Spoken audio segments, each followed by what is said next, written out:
Welcome back, everybody. We here at Beyond the Hustle, live in Core Culture Studios, Taipei, Taiwan. The year is 2024. This show is produced by Madam Vision, and I'm here with an amazing guest. But before that, if you haven't already, subscribe, comment, like. All your support is very appreciated. As you know, everything you guys do and everything we do is all interconnected. And here on this show, I have Saar Binghas, the Falafel King, in the building. What's good, brother? Hello, hello. And a little bit about Saar. Of course, you'll read his bio. You'll see some of the things he's done. But, he came here with a backpack, some savings in his pocket, and in a matter of 3 years, learned Chinese fluently, started probably, if not the first, true, authentic falafel cuisine house restaurant here in Taipei, Taiwan, and he hails from Israel.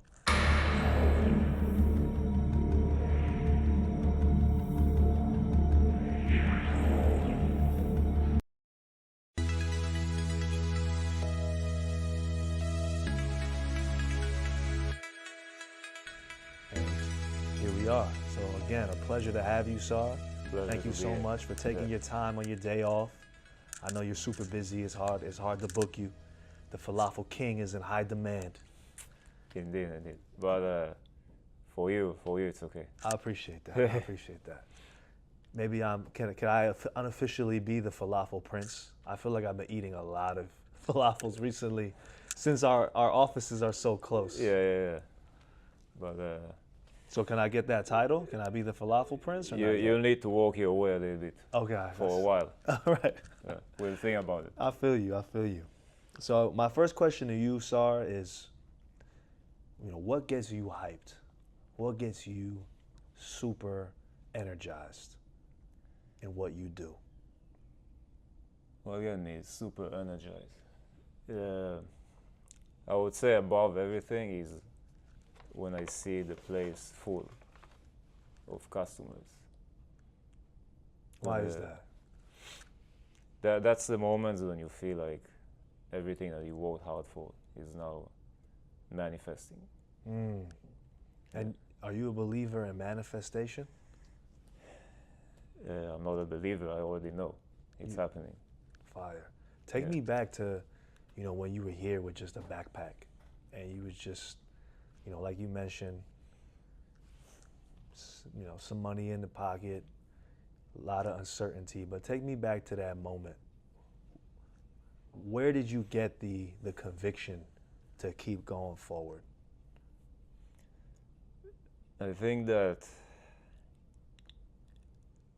that was a time where I realized everything that happened until this point didn't lead me to where I wanted to be. Didn't. And if I keep doing the same thing, then I will never get anywhere else. You see, you go in A road, you get to A. You go in B road, you get to B.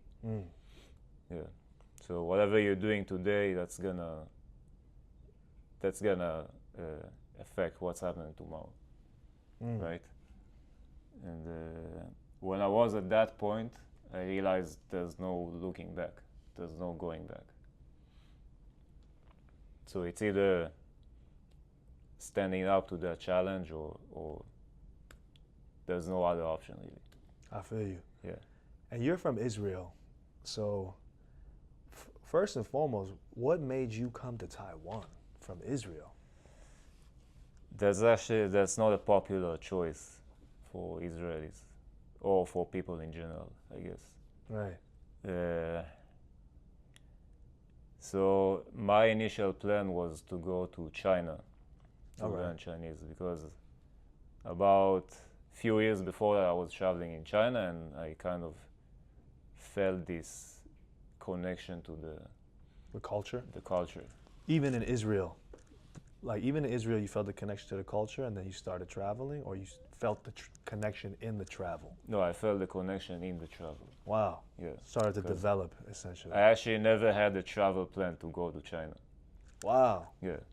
It's just somehow happened because of the circumstances at the same time. And when I got there, I was like, no plan, nothing, but at the same time, you kind of feel at home. Feel like things suddenly make much more sense. Really? Yeah. Wow. Yeah. How people behave, how they live their life, what they eat. Yeah. It's kind of, it's more a mystical thing. It's kind of the vibe. Right. Yeah. And then in that, when I was in that position, I was feeling that's what I want to do. I want to make a business here, and I want to stay here. And at the time, it's in Asia, or was it in China? That was in China. I see. So China was the first place you were like, wow, you got super engulfed in the culture, the country. Well, then what bridged you to Taiwan?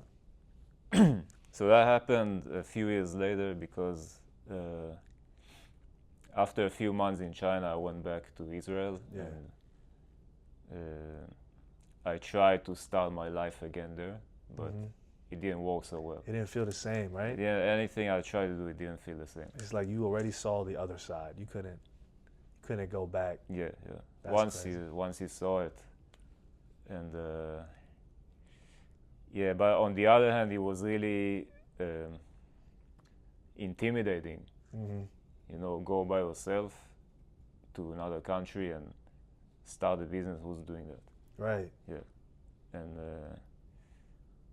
and why Taiwan? Because I went to travel again after that, and I've been to Sri Lanka. Nice. And at that time, I already had a plan, like learn Chinese and then see what's going on. Nice. Yeah, and when I was on the train, I bumped into two Taiwanese people.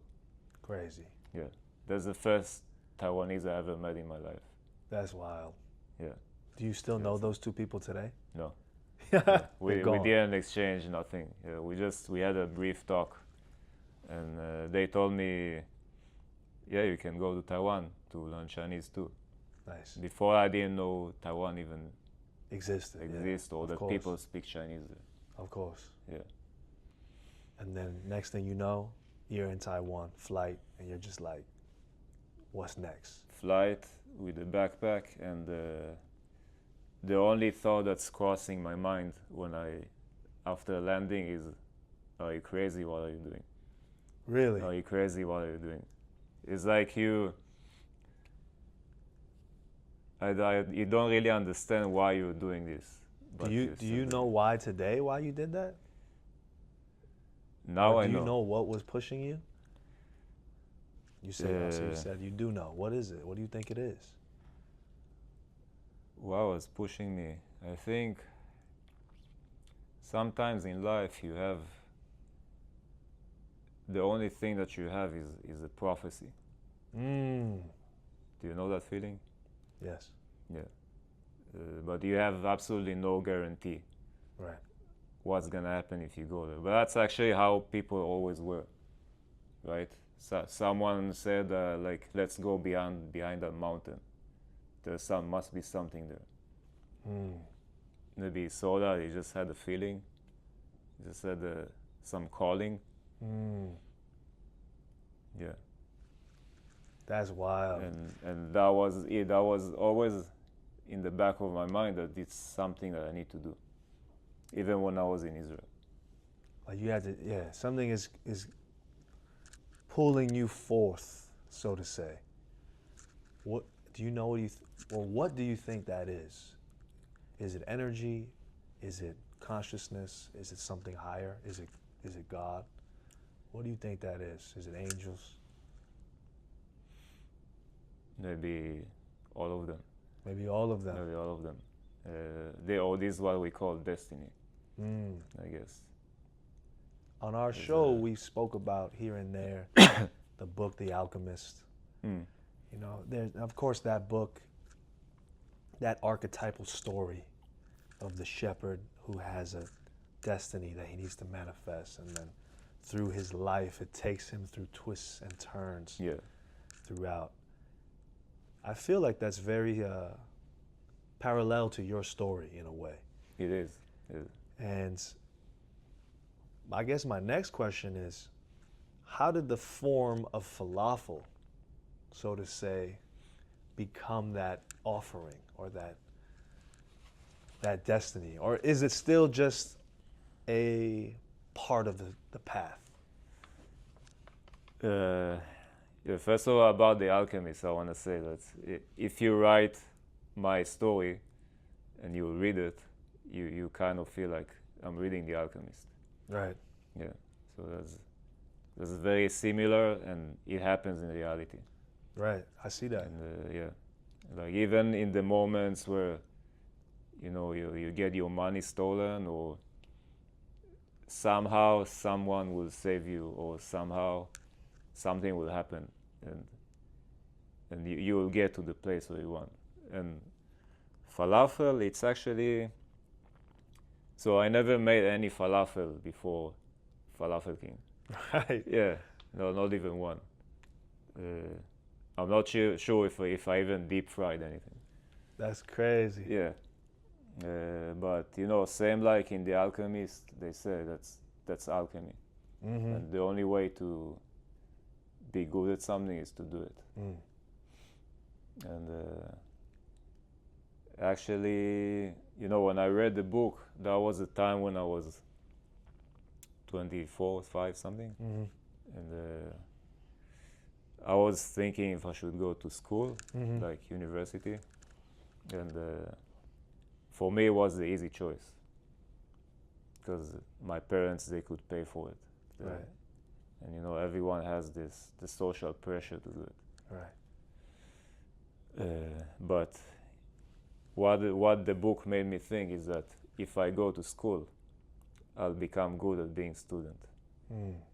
Yeah, and know what I really want to do. Wow. So that definitely impacted, shifted the course, kind of unlocking that, or the ideas that book unlocked. Yeah, that among other things. For sure, for sure. Yeah. I'm also wondering right now, the Falafel King brand, soon to be franchise. I mean, of course, we're gonna kind of we're gonna shift between very high level, maybe deep thoughts, but also with practical reality. Like practically, your restaurant is the best falafel restaurant in Taiwan. I think everyone knows that. It's delicious. So anybody who's ever in Taiwan, make sure you hit Falafel King. Maybe we'll work out a deal. I'll throw a little coupon code or something like that with the video. I'm just kidding. Yeah. But I'm also wondering, is Falafel King your crystal shop in the book, or is Falafel King your pyramids? It's definitely not the crystal shop. Yeah. But I think it's the journey from the crystal shop to the pyramids. Wow, you feel like you're there in this phase. Yes. That's fire. And that just lasts for a long time. So you feel like you're still on the road to see your pyramid, or to find that personal manifest destiny. Yeah. You're not sure what it is yet. Yeah. It's well, I'm definitely still on the road, let's say. Have you received any omens or signs that give you an idea of what that might look like? I mean, of course, right, even in the book, it's a surprise. It's like you can never know what the final twist is. Yeah. Until you reach it. But what do you think are the omens or the signs? I think it's kind of hard to know. You mean something that specifically happened to me, or? Yeah. Like, frankly speaking, like even right now, do you feel like you're receiving the next omens or signs for where to go as Saar, and with Falafel King, as your brand? I think that it might be something like you say, like franchise. Yeah. Although no one ever no one showed up yet. I see what you mean. Yeah. But these kind of things they're hard to think about until it actually happens. Right. Yeah, because it just falls on you from nowhere, and then you have to figure out a way to deal with it. Right. Right Yeah, now you're in exactly. it. You're perfecting the craft right now Yes. of the falafel. Yeah. What does falafel mean? What is the definition of falafel? Like, is that an Falafel, Israeli the term? word? What is that word? That's actually just the name of the food. Right. Yeah. And, Does it have a meaning beyond? No. Really? No. That's So people have uh, been saying falafel for thousands of years? that's just the name. Yeah. That's kind of cool. Yeah. I think it's in Arabic, but Right. me and check.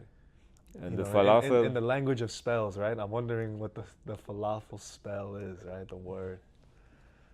Maybe, but same, like it just happened to be falafel, but it actually could be anything else. Mm-hmm. Yeah, so it's not like I could have made. I had different ideas too Really? at the time. But yeah, you just eventually you just choose something and you go with it. I feel you. Yeah. I also think it's interesting too because, we talk about ideas of success on this show as well. And perception is fascinating because someone could be perceiving you as successful. I want to be like Saar, Yeah. right? Go to a foreign country, start up a business, make it the best, create a brand that's recognized, respected. But on the flip, what's your perception? Do you see yourself as successful? That's a very good question. It's actually, from your point of view, you'll always have a new standard ahead, or some higher place that you want to reach. Generally speaking, I would say yes, but it's very hard to, because a lot of successful people, or considered successful, they will be depressed. Yeah. And a lot of people are surprised to find it. But I think the key to still consider yourself successful is always to remember what you've been through until this point. Where you came from, what Yeah. you've been through. Yeah. And you look 1 year, 2 years, 3 years ago, where I was then. And then you realize. That's wild. Me and Armel, producer of this show, co-founder, we had some interesting conversations about how to talk to your past self today. And if you are able to train yourself to talk to your past self, your future self could potentially start talking to you. And when I say talking, I mean it could happen in the form of mystical experiences, maybe visions or dreams or stuff like that. I'm wondering, when you were, like you said, 2 years ago, 3 years ago, when you were in that uncertainty form, did you have any vision of today then? Not at all. Not at Wow. all. And I think, but that's a good thing that you don't have, because if you came to me in day one and told me in 5, 6 years you have to go through this, then I'll tell you, no way, man. That's not for me. Yo, that's funny. So, for sure, man, 100%. And so actually not knowing what's gonna happen, that's your biggest power. If you can just accept that situation, then you have a chance to success. That's beautiful. And I feel like you learn a lot of that in the hospitality industry. Yeah. Even myself growing up in New York City, I was bartending for 4 or 5 years. You learn a lot about people. You learn a lot about managing expectation, and of course, letting go. and Yeah. being in that moment and serving people, making sure people are happy, because you never know what's going to happen in that time period of service. Yeah. How has the hospitality industry, or being the owner of the Falafel King brand, which started as a night market stand, Yeah. I mean, now you have a brick and mortar. How has that whole experience taught you about people? You mean about people or about the industry in general? It can be a combination of both, but I guess I'm asking, like, how has it changed you and your interactions with people, or your understanding of people? I think it's you learn to accept and live with chaos, because that's a very chaotic environment. You can go from nothing to everything in a matter of 10 minutes. Crazy. Yeah, in terms of Orders. how many customers or orders, or someone doesn't show up exactly at the worst moment. Some of your stuff. Yeah. Something gets broken at the worst possible moment. That happens too. I guess my Yeah. next question is, were you always this chill? Or did you kind of learn to become kind of calm, cool? I was always this chill now in these kind of situations, but I learned to keep my cool in bad situations, because actually many times in the past I lose my cool. Mm-hmm. Yeah. It's maybe hard for you to imagine now, but yeah, I got angry on staff or on customers or suppliers or whatever. Yeah. Right. We all have our boundaries. Yeah. And I think this, you can say, maybe only until last year that I finally managed to learn how to control. Because in these situations, if you can not lose control, that's another very big key for success. You don't want to start shouting on an employee, they will leave. Shout on a customer, he's not only going to leave, he's going to tell to 10 people, and they will tell to 100 people. Right. Yeah, that's interesting. Negativity is a wildfire. Right? Negativity is a wildfire. Positivity also Can be. can be, yeah. So the thing with doing business, and maybe especially in this one, but in general, is that every decision that you make is gonna echo for a year or maybe even years ahead.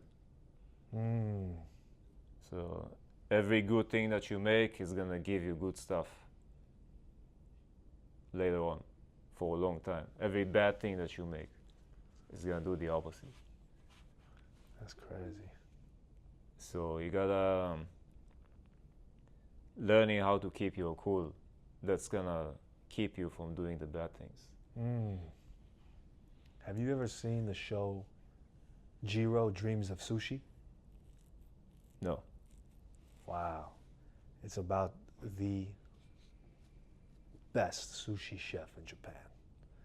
And he talks about that focus to like complete excellence in every action, down to even his rice guy, down to the purveyor of the rice, down to the fish mart, the guy giving him fish is the best fisherman. Yeah. Is that a philosophy you try to emulate here in Taiwan when it comes to what you're creating? Perhaps I will not go too deep on if he's the best supplier, and it's hard to measure, but he has to be one of the best. Yeah. And for me, every product, he has to be good when you just eat it by itself. What's your tasting process like? Yeah, tell me about that. How do you do your tasting process? How do you feel like this is what I want to put out into the world? you just you just taste it and then you think it's wonderful. And you Yeah. have you refined that? You know what that is You now, you right? just That's know. that place. But that's something that I was actually always good at. Really? So I'll tell you a secret. Maybe a lot of people will be surprised. I don't really like cooking, Of course. but I really like eating. Mm. Yeah, and that's a lot of people. They're really enthusiastic about cooking, and they open a restaurant and they fail. Right. Yeah, because you need to be on the customer's end position. Mm-hmm. Yeah. So I really like to eat outside and criticize or say that it's good. My friends always complain I'm too picky, but this is why you have good food, because yeah, I will know what. Let's say something that a lot of people will accept, then I will not accept. Mm. So I only sell things that I accept myself. So you already have you're saying you have like an innate instinctual standard or quality of approval within yourself. You are your best taste tester. Yes. The best taste tester you know. Yes. You don't trust even your friends' opinions on what I will tastes trust good. to some extent. I will trust, but That's fascinating. it has to pass mine. And also, I will let other people try. Right. Of course. Right. It's that constant Feedback. communication feedback, right?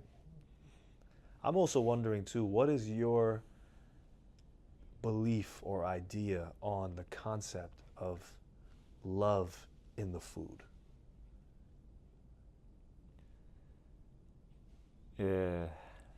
Love in the food. I think of that experiment. Have you heard of that experiment where they froze ice? You saw that, right? And Yeah, they I know. put the energy. You know that experiment. Yeah. I think everyone They knows that deal with the experiment. plant also, right? Right, and they analyzed the molecular structure of an ice cube with hate being channeled at the ice cube, and another one with love. And then the molecular structure of love was like these perfect symmetrical crystalline structures, whereas the hate one was kind of mucky and chaotic. But I always thought there has to be something happening with chefs or food creators as well, with what they're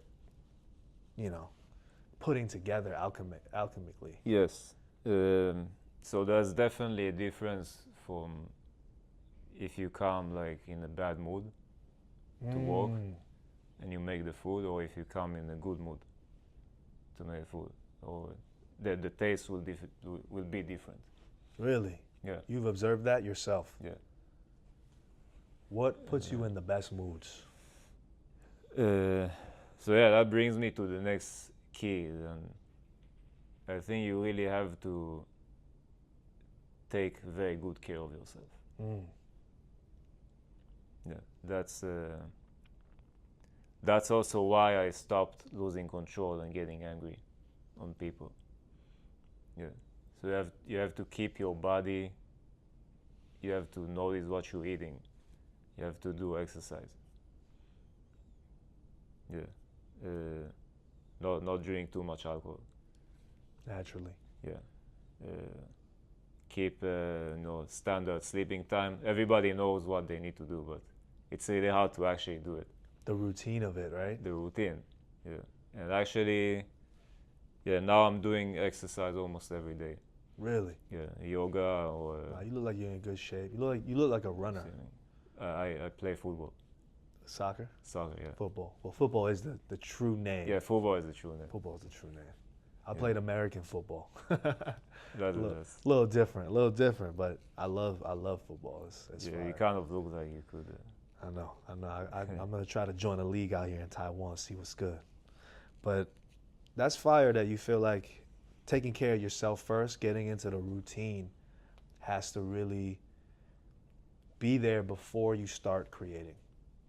So that's important for your creative process, is making sure you're in alignment with yourself. Yeah, and that's a more holistic point of view for business, because it's not about it's not only your idea is good, you have customers. Mm-hmm. If you don't take good care of yourself, you just destroy everything in one moment. And you'll never grow up. So you're in that chapter of your life business right now where you're like honing in on the best version of Saar. Yes. Yeah. And you started to see the effects. I mean, it is crazy because, like you said, this new space you got only a year and a half. So you're seeing a shift in mentality and physical manifestation in the world, in the reality. Yeah, for sure. It's like, you see, the better you take care of yourself, the more everything goes smooth. And you barely have to intervene anymore. Wow. Do you have any mentors or teachers that you talk to or that you get inspired by, influence? And it could be digital too. It could be mentor or teacher you never met before. Maybe historical is my question, kind of. Who comes to mind? Mentor, I think my first mentor is actually my dad. Yeah, because he was a business owner too. Wow. So he didn't really actively teach us, or me. He didn't actively teach me anything about business, but just watching the way he lives his life, his habits, that's already very Influential. Yeah. What kind of business did he do? He had a bakery. Wow. Yeah, but the bakery was his third business, so the first two failed. That's fire. Yeah, and when you have this kind of mindset, like, I'll keep failing and I'll keep doing it. What's that? Yeah, exactly. Yeah, that's already the biggest example that you need. That's amazing. Is his bakery still out in Israel today? He's still going? No, he retired. He retired? Yeah, but he did for 27 years. Wow. The bakery. That's a nice little model right there to kind of, emulate, so to say, or imitate. What's your take on imitation? Do you know what imitation is? Like do same like someone else? Kind of. And the reason I asked this is, I heard a recent podcast talking about this concept of imitation and why humans are constantly, or why humans imitate each other, and or we are amazing imitation machines. What's your take on that? Do you imitate or do you go against imitation? I think I did for, let's say, the first 20 years of my life, trying to imitate. But looking back, it was always because of feeling that I'm not good enough the way I am. And that's something that I really wanted to leave behind, also when I left Israel. Because I feel like that environment kind of made me feel like that. Wow. Where I grew up. What area of Israel did you grow up? You can say it's the center. Central Israel? Central Israel, yeah. So you feel like that neighborhood was kind of restricting? Yeah. It was very, how do you say it? Homogenic. Yeah.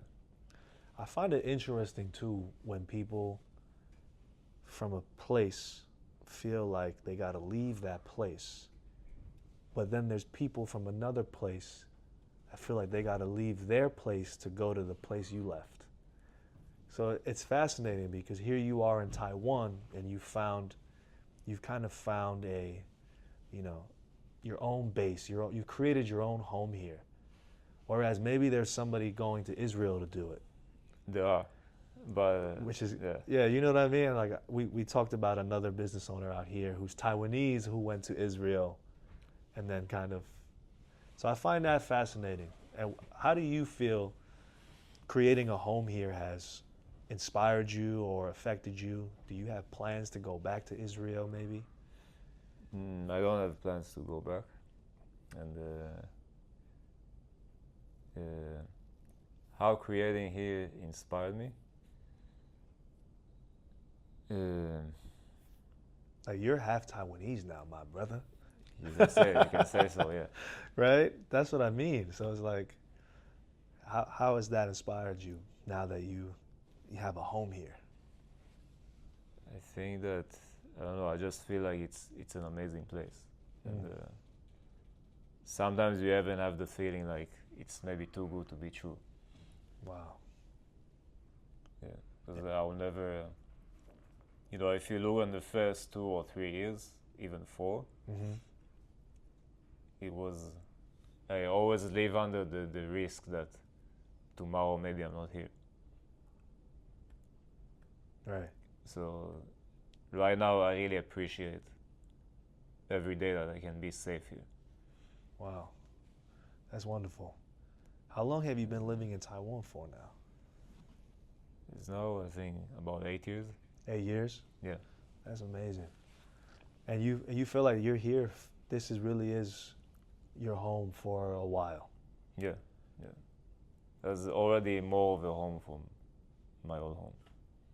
That's right. There is that point where you've been somewhere else longer than where you come from, right? Yeah. And when you go to visit, you feel like a foreigner. That's wild. When you go to visit Israel now, you feel like they look at you different. Yeah. It's funny that they already know. When they just see you, they haven't even talked. They look at you and they feel like you're from somewhere else. That's an interesting quality. I wonder if there's a name for that quality. We can think of a name. Yeah, right? Armel, maybe there's a name for that quality of like when you just go somewhere else and they just know you're from somewhere else. Exotism. What is it? Exotism. Maybe. Exotism. Or aliens. You just Alien, an alien, bro. You got an alien aura. Alien aura. Anyways. Do you believe in luck, Saar? I think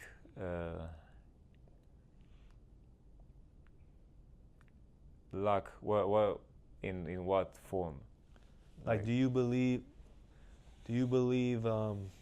Okay, maybe more interestingly is, do you believe luck is something that happens or something that's comes from somewhere else?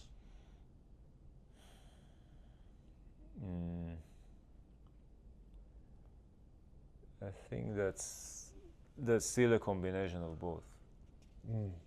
Yeah. But everyone will have a different starting point. Right. That's your luck. Right. So I think instead of thinking that this guy who had a much better starting point than yours is luckier, then you compare yourself to yourself and say, for my starting point, I did this. And if you keep your eye on this goal, and you will be lucky throughout the way. That's fire. That's kind of, That's fire. I see what you mean. Yeah. You are your own best signpost. Yeah. Do you compare besides that or no? Do you compare yourself to people or no? Your mind will automatically compare. Yeah. And I think maybe that's related to mindfulness a bit, because you just need to be aware of that. And one thing is to be aware, but if it's already happening, then you have to think, how do I prevent it from happening on the first place? Right. Yeah. Just being aware is not enough. Right. So either comparing, when you get to the negative condition, when you're tired, you work too much, you're not healthy, you will automatically start having these thoughts. So you compare yourself to someone else, you would think about something that you want but you cannot have. When you feel like you're in a lack of something. Yeah. I see what you mean. So your thing is keep it full. You keep yourself full, or you do your best to keep yourself full. Yeah, on the first place. Yeah. Right. Whether it's full of activities you love, full of people you enjoy yourself, full of good food, great food. Yes, and full of time to just relax. Right. Yeah. What's And your favorite form of relaxation?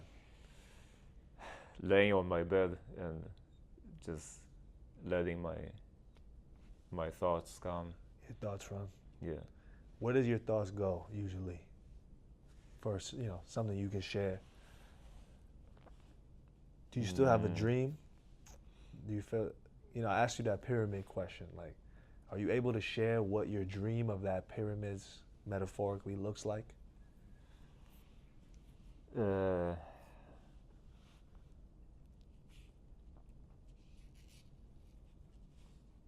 think that for me, I had to take a loan to open the new location. Right. Yeah. So if I can pay it back, and then start keeping whatever left for myself, then you can say that's the treasure. That's already a treasure. That's already a treasure. And that's super practical. That's super that's your current goal right now. Yeah. And if I can do it, then I can, I guess, support the family or whatever. Yeah. That's fire. Right now, that's still not an option. Right. You're in it right now. Yeah. You're in the churn right now. Yeah. Do you think that there's a deeper meaning or reason to your journey?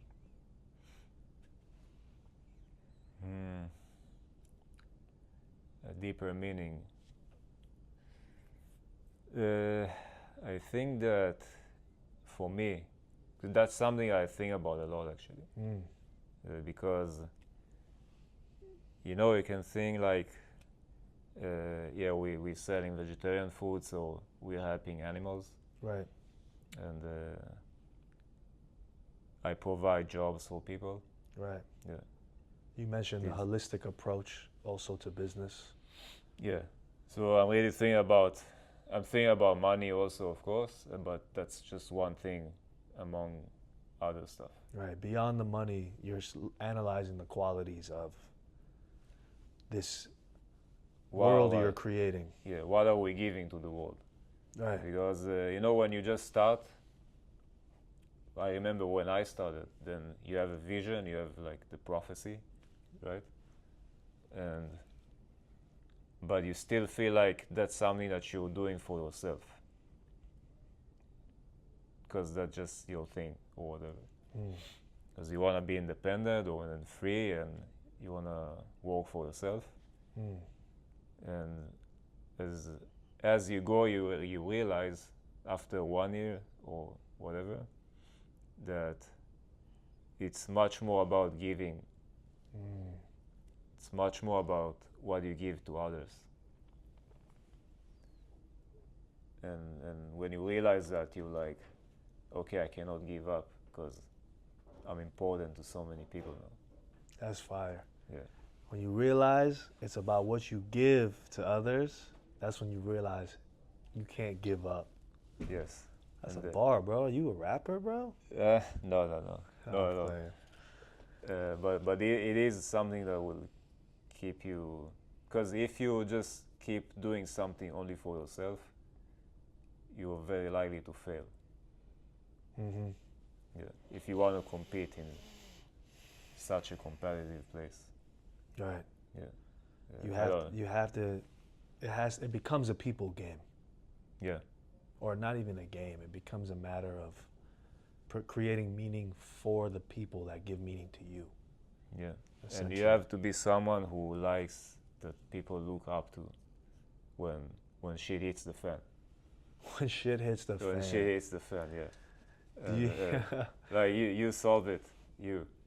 Right, Yeah. right. That is true. Speaking of shit hits the fan, where do you or how do you feel in this current state of 2024 with technology, AI, maybe even the restaurant industry changing, becoming more streamlined with different types of apps or tools and whatnot? What's your take on or your vision on that? I'm not anti-technology, but I think that in the end, reality is stronger than everything. Mm. Yeah, reality is still like, are you the best? Are your prices good? Do you manage the place well? Mm. And if you do all these things right, then you don't really have to worry. You'll open the door and people will come. Right. Yeah. That's fire. What concept could be an artist, an idea, maybe even a spiritual practice or spiritual concept? What's inspiring you right now? Or giving you some of these fresh perceptions or visions? So you're talking about only right now or also before? Can be a combo of both, but more so right now. Also right now. So there's these 3 books that influenced me the most. Okay. And you can say it's like I read them a long time ago, but it actually goes with you along the way. So it's also right now. The first one is we talked about the Alchemist. Mm. The second one is Daodejing. Lao Tzu. Lao Tzu. Yeah. Lao Tzu, yeah. And the third one is Zen and the motorcycle maintenance. Fire. Yeah. That's a fire 3. Yeah. You read it? Yes. Yeah. I actually got to Lao Tzu through the Zen and motorcycle maintenance, but Right. Yeah, these ideas made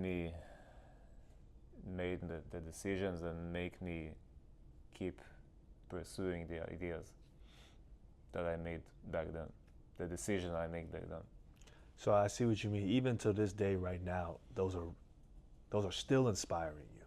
Yeah, and even sometimes when I feel like I'm losing my way, or You go back to when that. I go back, I read the Lao Tzu a little bit, and just get back in track. When it comes to Lao Tzu and the Tao Ching and the philosophy of the way, what do you believe in? Do you believe in that? The philosophy, yeah. I not only believe, same, I saw it happening. Really? Yeah.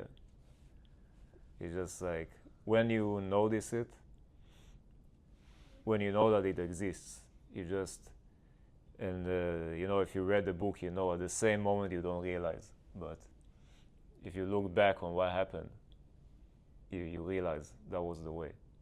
You were on the way. Mm. But I know that concept is very hard to explain. Right. The Tao Ching is always going to be. It's very. What is it? It reminds me of like that Beatles song, that George Harrison song, like within and without. It's like inside, outside. Very Tai Chi, yin yang. Yeah. Like in order to lead people, you have to stand behind them. Yeah. It's very poetic. I mean, the Tao Ching, even you bringing it up now makes me want to go refresh again, look at that. And I haven't read the Zen motorcycle, maintenance book, maybe like 15 years. So it could be a good time to reread them. And I guess I'm also wondering, in your take, in terms of that kind of metaphysical concept of the way and your beliefs, do you believe that there's something deeper within that spiritual, energetic sense that's guiding you, or the way you're on? I think that the main thing is flexibility. Yeah, like they mention in the book, the water flows. It flows to wherever it's needed to be,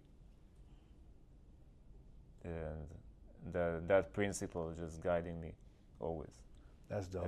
As a business owner, you have to be kind of the god of the place. Like you have to fill up every spot when it's not filled up. You have to know how to do everything. You don't have to be the best on everything, but you have to know everything that happens. Mm. And I like that you're talking about flow too. You know, we've always kind of drawn inspiration from like Maslow's hierarchy of needs and the steps to self-actualization. And I always wonder, is there a connection between self-actualization and enlightenment? Are those two sides of the same coin? What's your take?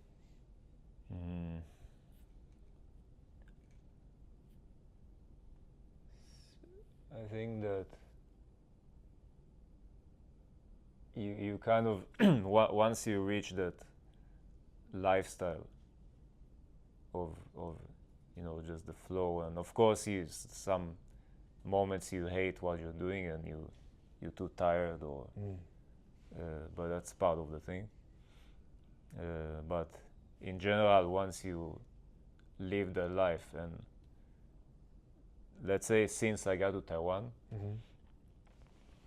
you can split my life in two, because then I started doing that my thing.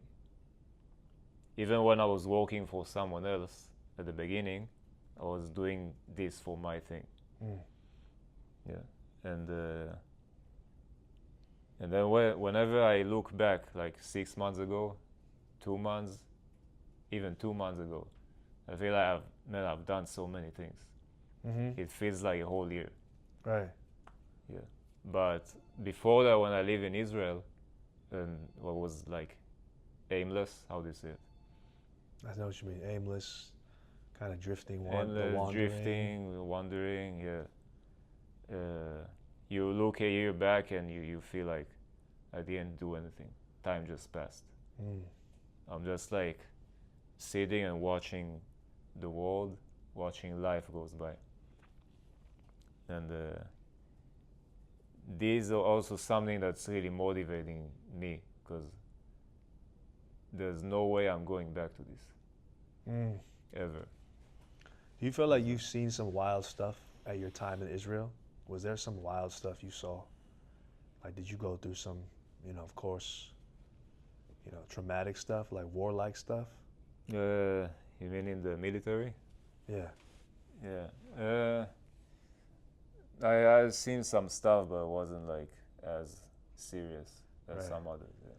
But you just still feel like that time period was like very, just going through the motions, Yeah. right? You felt like a drone, like a robot.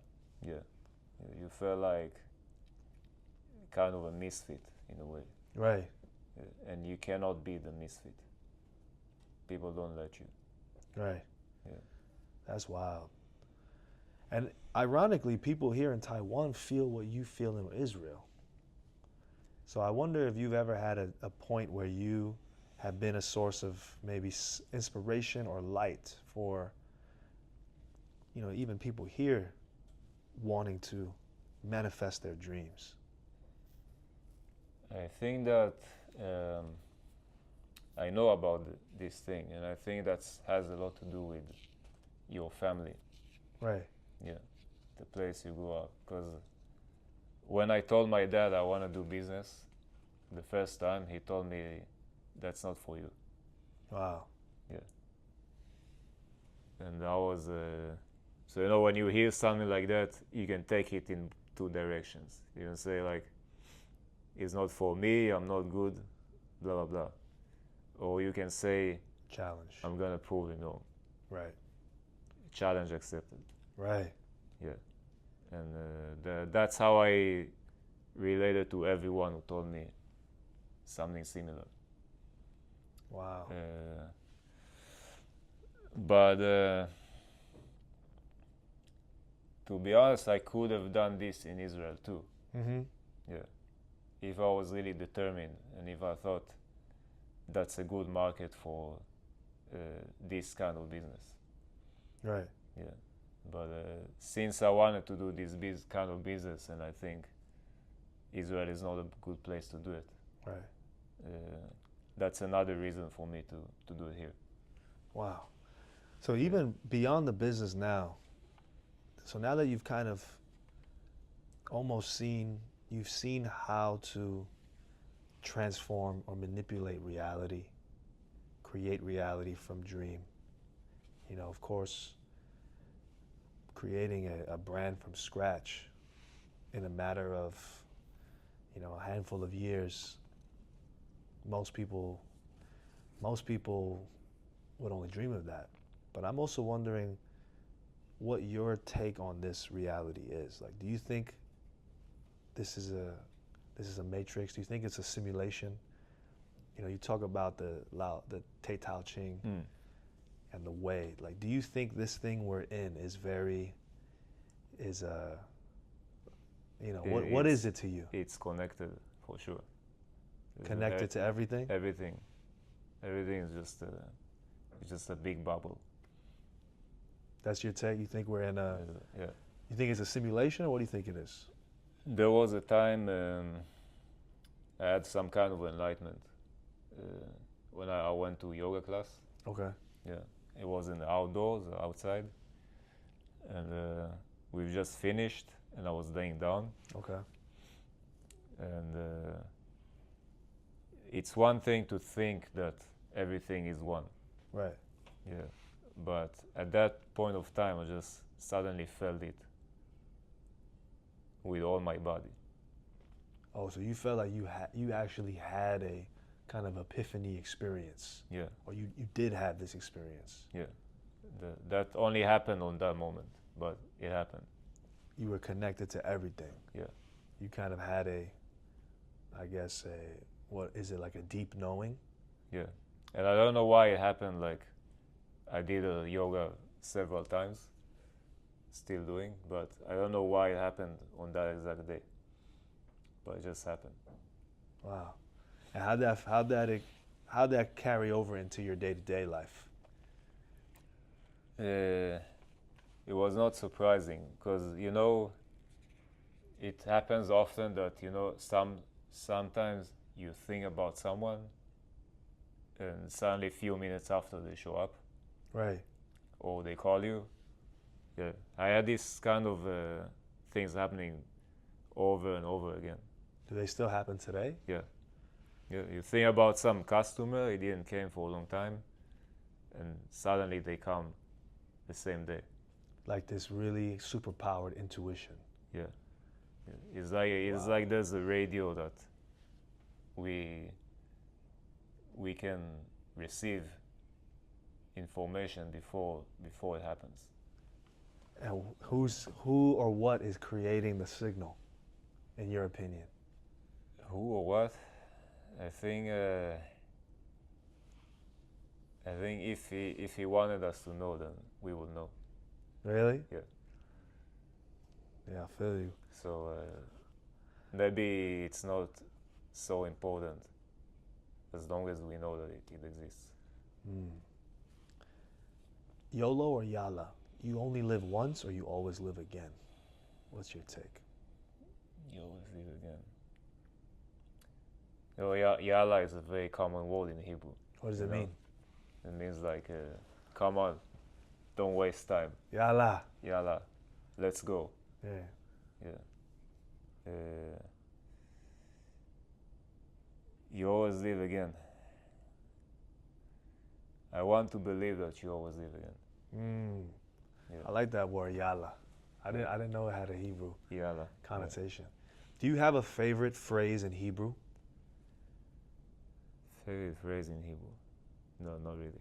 Is there I always say L'chaim Baruch Hashem. I think that's a great, to life, blessed be to God. But like, is there a word or a saying that's always stuck with you from Hebrew? Actually, I think Yala is. That's why I just mentioned it.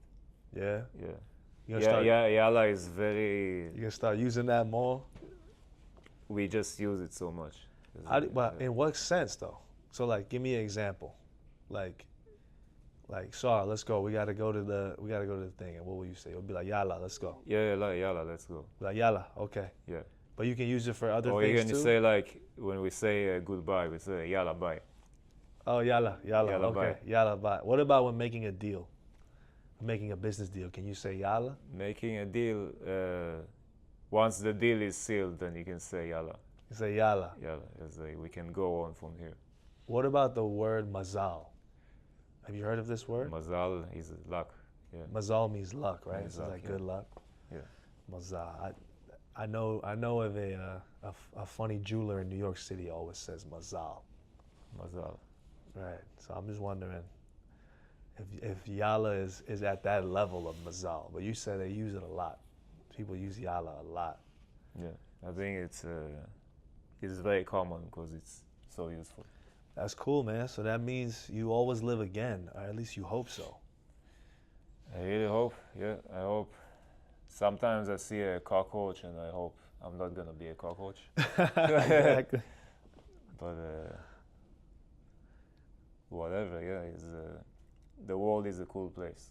I feel that.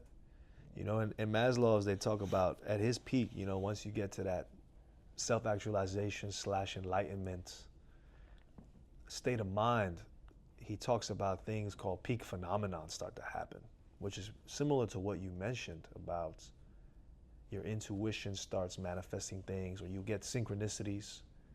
Synchronicities are similar to like omens or signs from the Alchemist. Yeah. Magical things start happening. Yeah.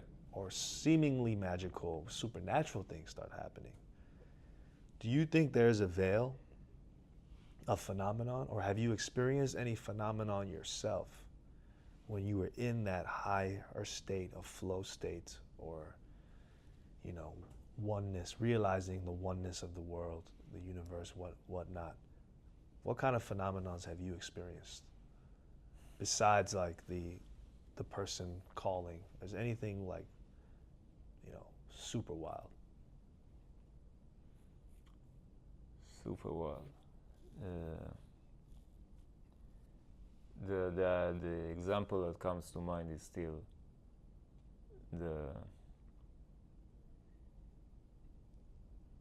the feeling that, you know, when something feels like a coincidence, But it's not. but it's not. So I'll call it myself. It looks like a coincidence, but it doesn't feel like.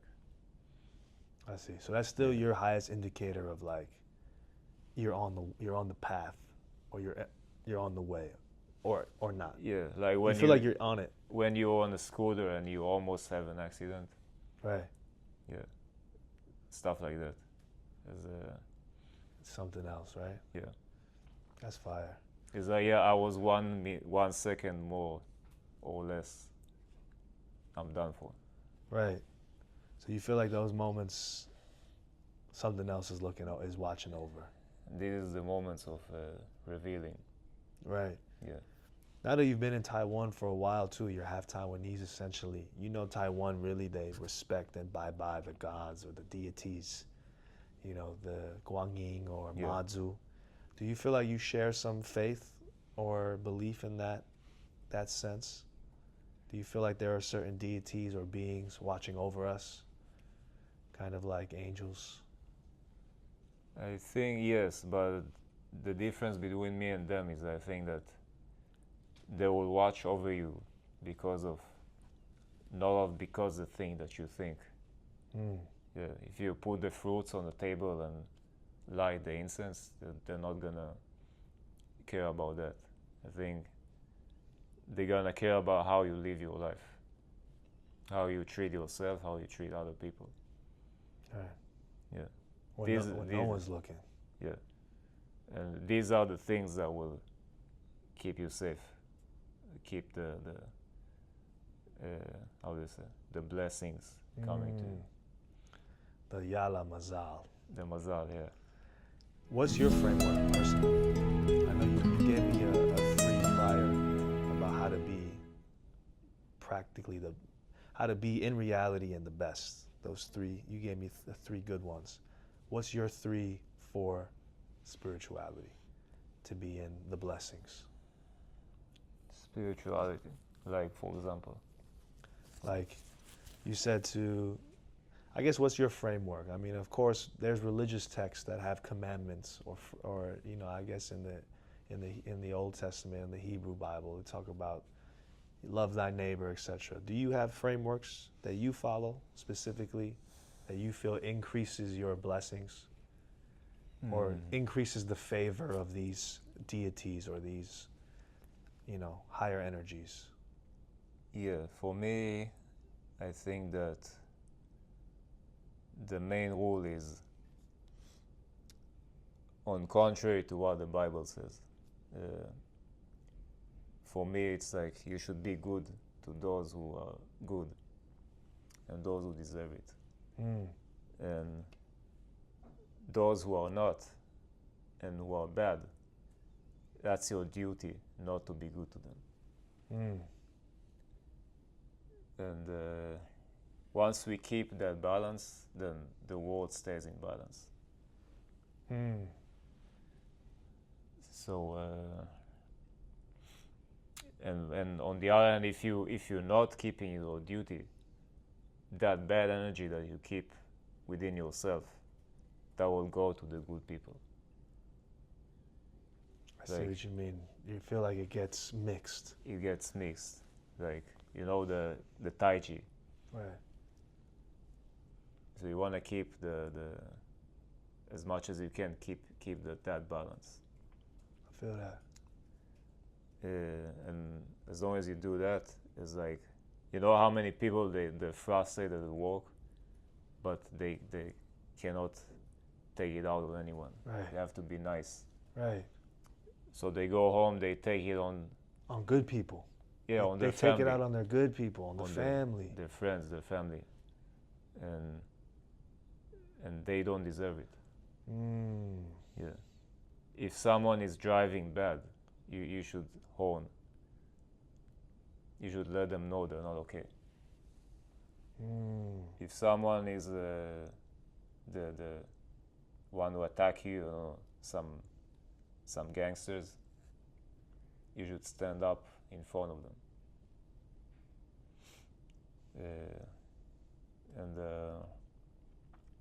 I see what you mean.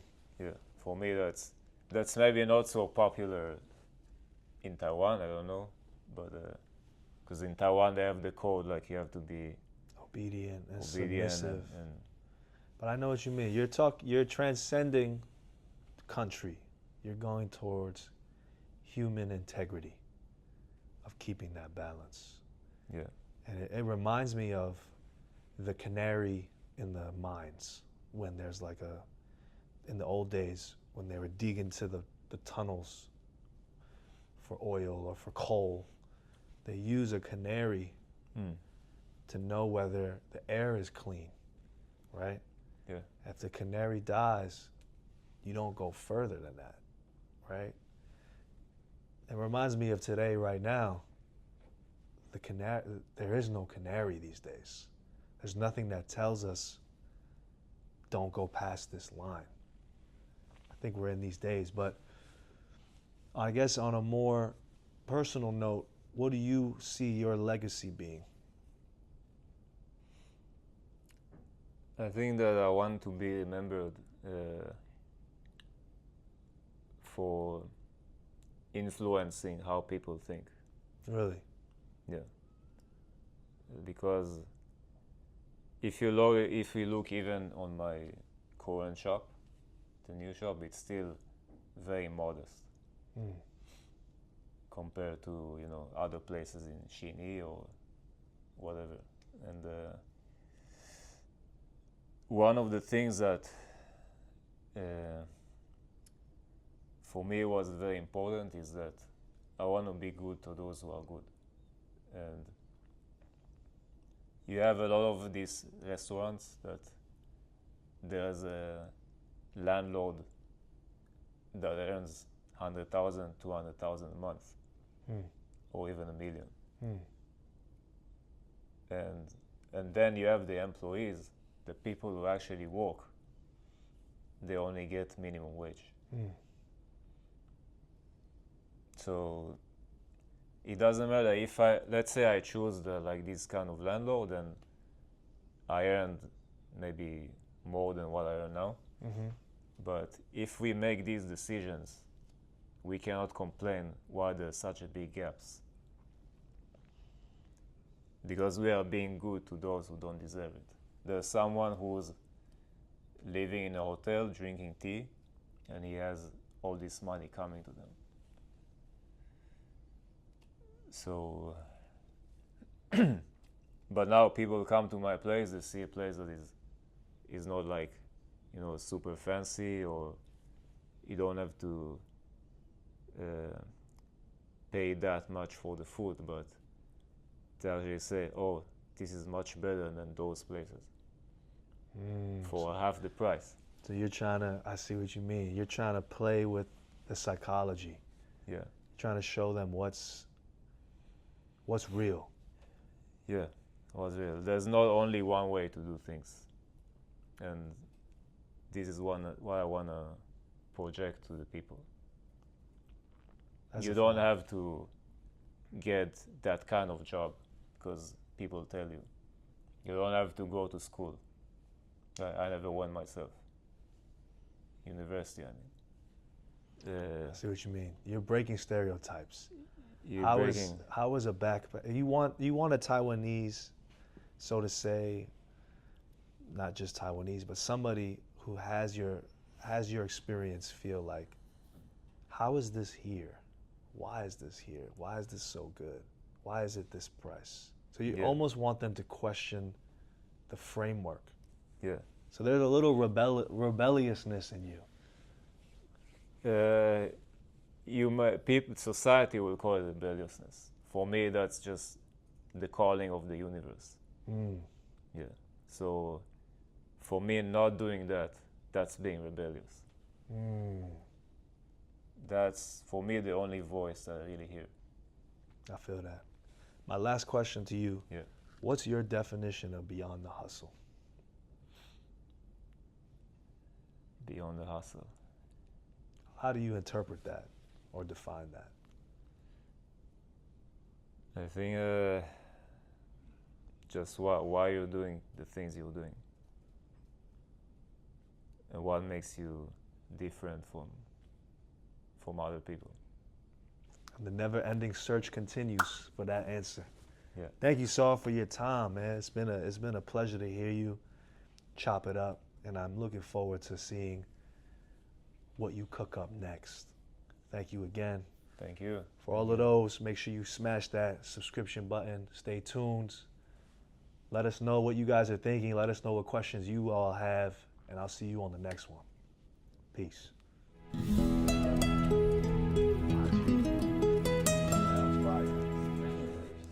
Yeah, that was a deep one, Bob. We sat down with the Alchemist today. Quite spiritual.